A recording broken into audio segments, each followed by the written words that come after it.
সেই উপদেষ্টার আন্ডারে নির্বাচন হলে মানুষ কতটা নিরাপদ, এই জন্য বাংলাদেশের জনগণ সংস্কারের পরেই নির্বাচন করেছিল। ডক্টর ইউনূস সাহেব একজন পুরুষ, কিন্তু ডক্টর ইউনূস একজন তৃতীয় লিঙ্গের অনুসারী, এটা আমরা কখনো বুঝতে পারিনি। একজন তৃতীয় লিঙ্গের মতো কাজ করছে প্রতিনিয়ত, যিনি বাংলাদেশের কোন সংস্কার আনতে পারেনি। বাংলাদেশের যে এই অন্তর্বর্তীকালীন সরকারে যে স্বরাষ্ট্র উপদেষ্টা রয়েছে, স্বরাষ্ট্র উপদেষ্টাকে আস্তে করে ছোট্ট অপমান করে ওই উপদেষ্টা পরিষদ করে বের করলে জাতির কলঙ্ক হবে। বড়সড় করে আনুষ্ঠানিক ভাবে একটু অপমান করে ওই উপদেষ্টা, ওই স্বরাষ্ট্র উপদেষ্টাকে বের করে দিতে হবে। আওয়ামী লীগের বেদাত্তাগিরি করছে, আওয়ামী লীগ পুনর্বাসন করছে। বাংলাদেশে কোনো একটা আইন শৃঙ্খলা নেই, জনগণের শান্তি নেই, জনগণের চালমানের নিরাপত্তা নেই।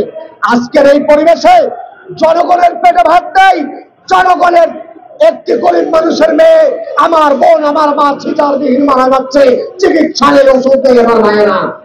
আজকে রিক্সাওয়ালার সন্তান পড়তে পারছে না, রিক্সাওয়ালার সন্তান মানুষ হতে পারছে না। আজকে চিকিৎসা নেই বাংলাদেশ উপজেলা কমপ্লেক্সে, শুধুমাত্র হাসপাতাল আছে, বিল্ডিং আছে, ডাক্তার নেই, ওষুধ নেই, চিকিৎসা নেই, এর কোনো ব্যবস্থা দরকার।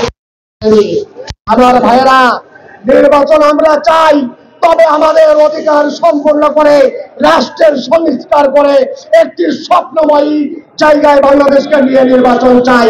যেই স্বরাষ্ট্র উপদেষ্টা একটি ইঁদুর চলে গেলে তার সুবিধা দিতে পারে না, যেই স্বরাষ্ট্র উপদেষ্টা একজন মানুষ মরলে তার সুবিধা দিতে পারে না, আইন শৃঙ্খলা রক্ষা করতে পারে না, সেই উপদেষ্টার আন্ডারে নির্বাচন হলে মানুষ কতটা নিরাপদ, এই জন্য বাংলাদেশের জনগণ সংস্কারের পরেই নির্বাচন চায়। আজকের এই সমাবেশ থেকে সংক্ষিপ্ত করা বলে বিদায় নিচ্ছি। বাংলাদেশ জিন্দাবাদ, বাংলাদেশ এনএডি পার্টি জিন্দাবাদ, জিন্দাবাদ বাংলাদেশের জনগণ।